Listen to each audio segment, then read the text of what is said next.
Bom, pessoal, e agora vamos conhecer um pouco mais da história, tá? Dessa família, dona do engenho.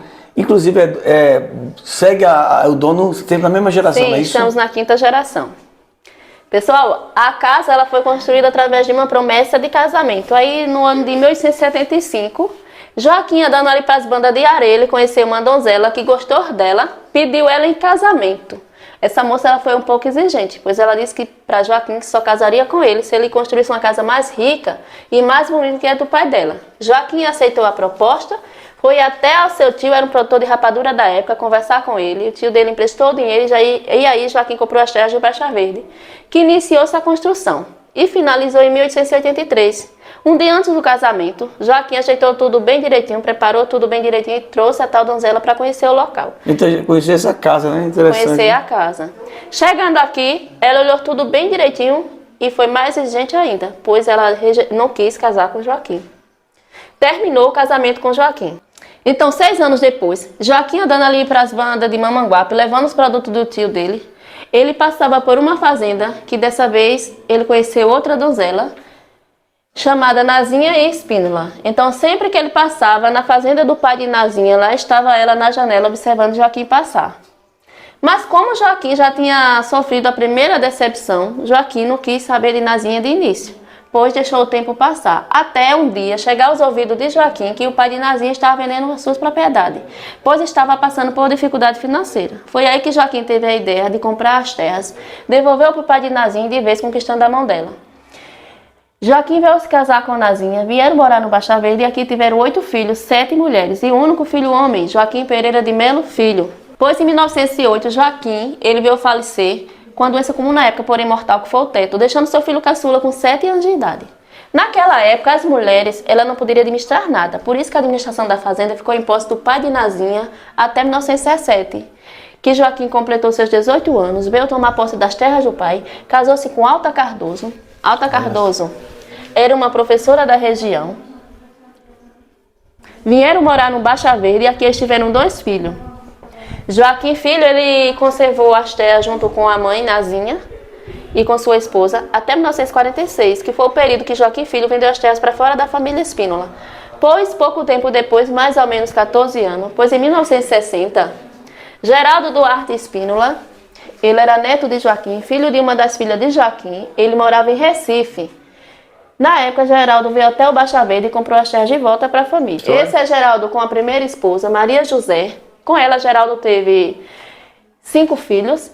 Ela faleceu muito jovem, com 36 anos.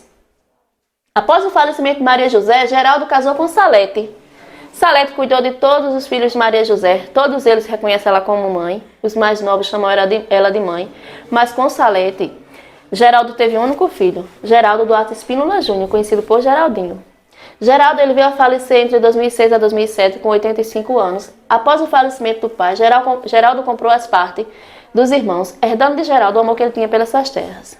Então, quando o pai faleceu, os irmãos seguiram a vida para lá, Geraldo foi e assumiu o amor que o pai tinha pelas suas terras, que Geraldinho ele veio conservar esse local até dia 30 de agosto, há 3 meses atrás, que também Geraldinho veio falecer com 58 anos. Geraldinho ele é casado com Juliana Medeiros Espínola, pai de 3 filhas, Maria Tereza, Maria Júlia e Maria Luísa. Salete ainda está viva com 82 anos, muito lúcida, uma pessoa de um coração grande. A ideia de Geraldinho abrir aqui para o turismo, pois aqui era fechado para o turismo até 2019. Como as filhas de Geraldinho, ele morava aqui e as filhas sempre vinham para cá, foi na época que as filhas cresceram, foram estudar e aí já não vinha tanto com frequência aqui. Foi aí que Geraldinho teve a ideia de abrir aqui para o turismo. E os planos de Geraldinho foi sempre que as pessoas que chegassem aqui pudessem voltar um pouco ao passado. E com esse pensamento de Geraldinho, ele conseguiu formar uma peça teatralizada com os nossos jovens, daqui de Serraria mesmo. Então quem quiser vir aqui, voltar ao passado, estão todos convidados. Aqui vocês vão ter uma grande surpresa, uma história realmente belíssima. Você falando sim. do seu Geraldinho, que faleceu há 3 meses atrás, sim, né? Sim. A gente fica assim triste por não ter conhecido ele, porque a pessoa que pensa, que ama essa propriedade, como ele amou, né? Como ele abriu as portas para dar oportunidade para as pessoas virem conhecer esse passado, né? Conhecer essas histórias. E eu fico triste porque não consegui conhecê-lo, né? Agradecê-lo pessoalmente por estar preservando, por preservar isso aqui, por amor que ele teve aqui. Com certeza, esse amor que ele teve aqui fez com que essa propriedade não se acabasse como tantas outras se acabaram. Né? Fica a nossa gratidão à família, nosso sentimento e nossa profunda gratidão mesmo, porque o canal Na Roda dos Casarões, com o canal Pareva no passado, a gente fica emocionado porque a gente vê você falando, mostra também que você ama aqui, né? Você ama essa propriedade. Nós também somos de engenhos, né? do engenho Aripibu, e a gente, quando vem para essa propriedade, a gente também remota aos nossos pais, aos nossos avós. E sobre Geraldinho, pessoal, ele era uma pessoa de um coração gigante. Pois Geraldinho ele sempre tinha uma simplicidade e o carinho que ele tinha por aqui, pelas terras, não só pelas terras, mas porque é o lugar onde ele foi criado, que ele acompanhou desde pequeno, né? Então ele sempre nos tratava não como patrão e empregado, mas como alguém próximo, com carinho e respeito. Então ele nos deixou pra gente um grande legado. Seguir seus sonhos, não desistir e sempre fazer o melhor pelo próximo. Foi isso que Geraldinho sempre fez. Tanto que a gente recebe pessoas aqui todos os dias praticamente. Aqui está aberto ao turismo de quinta a domingo. E alguns grupos que a gente recebe, tem pessoas que nos agradecem. Porque elas conseguiram voltar, lembrar da sua origem. E pessoal, de 2 em 2 meses a gente também tem a moagem. Hoje em dia a gente também fabrica rapadura, cachaça, mel e açúcar. A moagem é de 2 em 2 meses, então quem quiser participar também, se está aberto ao público, a gente abre de 9 horas até 4h30. Estão convidados também, onde vocês vão poder provar do puxa-puxa. Então, pessoal, quando vocês chegarem aqui para nos visitar, vocês vão se deparar com essa cena, onde temos o jovem que faz o coronel, chama-se João Vitor. A sinhazinha Kaline, que faz o papel de Nazinha.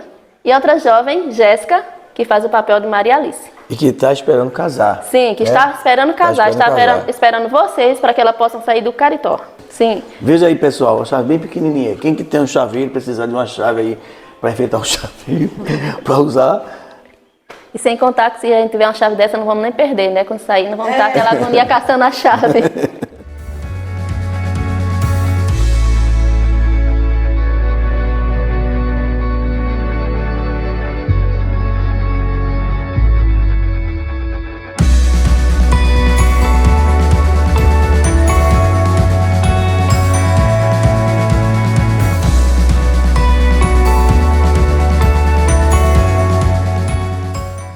Pessoal, e aqui a gente tem esse símbolo, que na época era um símbolo de riqueza, chama-se pinha ou pináculo. Então ela ficava sempre em cima da casa, havia 3 pinhas dessa. Para quem chegasse lá de fora já percebia que aqui existia muita riqueza, eram pessoas ricas. Então a pinha, não só a pinha, mas cada detalhe que havia por fora da casa era um símbolo de riqueza. Quem chegasse lá fora já percebia que aqui havia muita riqueza.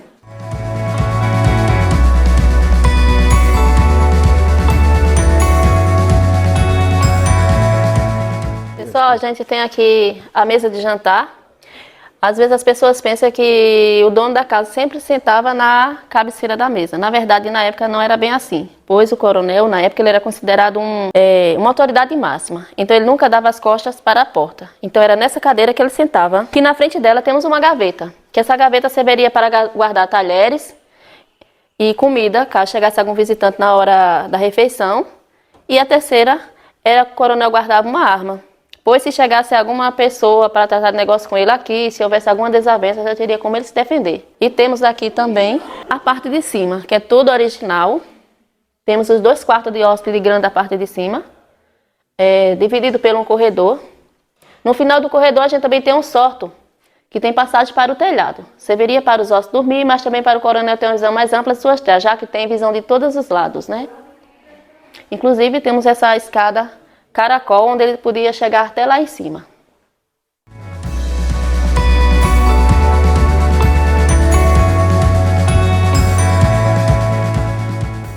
Pessoal, e aqui também a gente tem esse quarto do Joaquim Filho. Pois na época as filhas elas não poderiam dormir nesse quarto, porque era o único quarto que tinha janela para fora de casa. Elas não poderiam dormir aqui justamente para não fugir e nenhum dos pretendentes pular para dentro. Por isso só quem poderia dormir aqui era Joaquim Filho. E aqui temos o quarto do caritó. Ele acontecia da seguinte maneira, pois uma vez que a filha ela fosse prometida em casamento, ela era mantida no quarto até o dia do casamento. Ela só poderia sair desse quarto para a capela rezar. Depois de terminar a sua oração, ela voltava direto para o quarto. Agora, pessoal, nós vamos entrar na capela, que é anexo à Casa Grande. Vamos?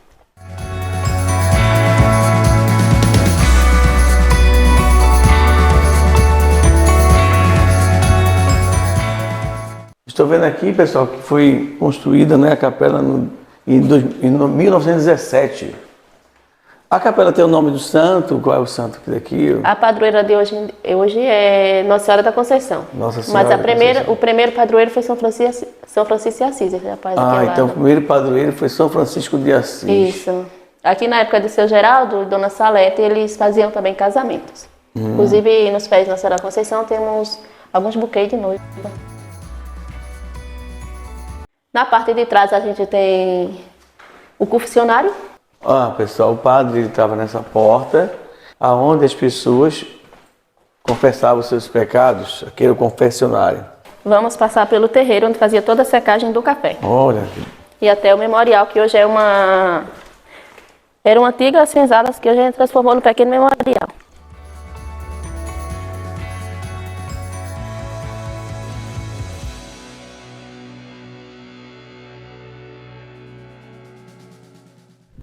Então essa parte aqui, estamos no terreiro onde fazia toda a secagem do café. A casa ela só não foi construída pelo promessa de casamento, mas também voltada para o café. Então aqui a gente tem um terreiro onde fazia secagem de café. Ele foi construído inclinadamente já de propósito para que quando chovesse e não desse tempo recolher os grãos, a água passava sem carregar os grãos e nem alagar. A parte de baixo era uma antiga senzala das escravas que trabalhava na Casa Grande, que hoje a gente transformou num pequeno memorial. Bom, a casa ela foi construída por partes, casarão, muro, essa parte de baixo e a casa de hóspede e a capela já foi construída depois.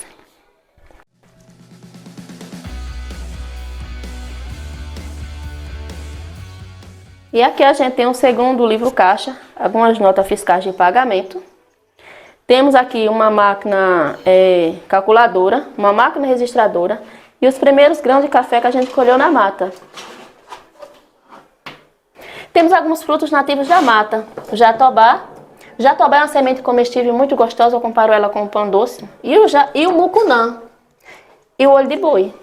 O mucunã, na época, serviria para pentear os cabelos dos nativos. Esse aqui está um pouquinho ralo, mas é tirado recente do pé, ele é mais crespo. Temos aqui um gancho onde fazia pesagem das sacas de café. E o fole, onde abanava o fogo nas torragens de café, já que na época os cafés eram torrados todos em tachas de barro e fogão a lenha. O moinho, ele veio depois do pilão, e aqui dentro era colocado os grãos, moído, e o pozinho caía aqui dentro dessa gavetinha. Pessoal, aquele quarto ali que fica ali na frente, serviria para fazer toda a torragem do café. Depois da decadência do café, serviu também para armazenar a cachaça. E esses quartos aqui abaixo da janela, chama-se de tuias, onde armazenava todas as sacas de café. Já que é um lugar quente e não tem umidade, então ali o café não tinha perigo de mofar ou se perder.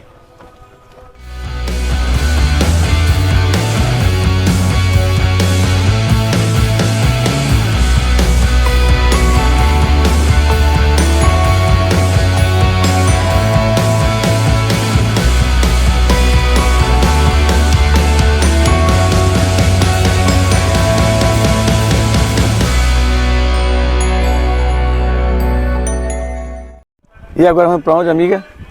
Pro engenho. Então vamos lá. A gente sai do ciclo do café e migramos para o ciclo da cana-de-açúcar, que após a decadência do café, a gente migrou para a cana-de-açúcar em 1930, até 2006. E hoje a gente está retomando de novo, mas em produção menores. Então aqui a gente tem a primeira moenda que foi trabalhada. Essa moenda era movida à mão.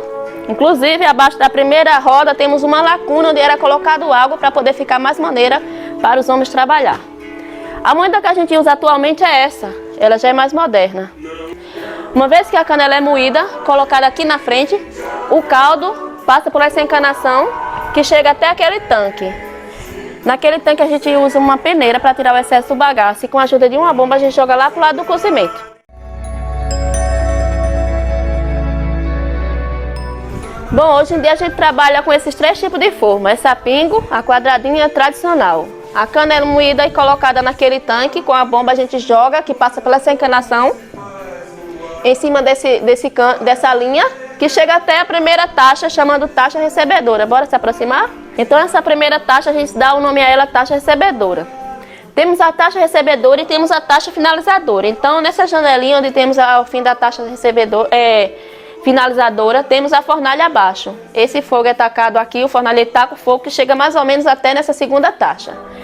E o bueiro, que a gente chama também de respirador, ele que faz todo o trabalho. Então ele puxa o fogo até a primeira taxa.